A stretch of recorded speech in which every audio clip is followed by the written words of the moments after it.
ఏమంటున్నావు ఇంట్లో? నువ్వు కాలేజ్ పోకో అన్నాడు. దేనికి అంటే నేను రేపు నేను తీసుకోపోతే పోలీస్ స్టేషన్ లో సైన్ పెట్టు, అన్నను టార్చర్ చేస్తున్నా అని చెప్పేసి నేను మిగతాది ఏం రాపియాలో నేను అది రాపిస్తా అని మా డాడీ అంటున్నాడు. అంటే ఇప్పుడు టార్చర్ చేపిస్తాను చెప్పి సైన్ పెట్టడం ఏంటండి? ఇప్పుడు నీ మీదికి రావాలని చూస్తున్నారు వాళ్ళు అంతే. నా మీదికా?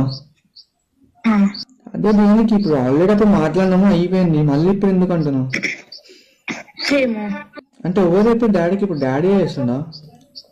మా డాడీ చేస్తున్నా, అది మొత్తం మా బావ ప్లాన్. మీ బావ ప్లానా?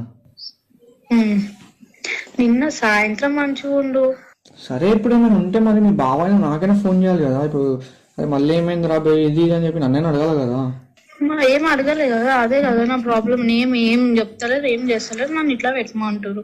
నువ్వేమనుకున్నావు చెప్పు ఒక మాట. నేను ఎడికైతే అడికా అని నేనున్నా. అంటే ఎడికైతే ఎడికైతే అడికి అంటే ఎట్లా అంటున్నాను? నేను పెట్టనీకి రెడీగా లేను అంటే నేను చేస్తున్నావా అని అడుగుతారు. అవునా అనే కదా నేను చెప్పాలి. అందుకే నేను నిన్న అడుగుతున్నా నువ్వేమనుకుంటున్నావు అనేసి. ఏమనుకుంటా నాకు ఏం అర్థమైతే ఫస్ట్ ఆఫ్ ఆల్. ఇప్పుడు నేను అది పెట్టిన అనుకో సీదా మీ ఇంటికి వస్తారు, ఇట్లా చెప్పింది మా పిల్ల అనేసి. మరి నేను ఏం చేయాలి? నేను పిచ్చిదాన్ని మధ్యలో. డాడీని అడగొచ్చు కదా, ఏమేం డాడీ మళ్ళీ ఎందుకు ఇట్లా చేస్తారు? అడిగినా ఏం లేదు, నువ్వు వచ్చి సైన్ పెట్టా అంతే. ఏమని సైన్ పెట్టమంటారు డాడీ?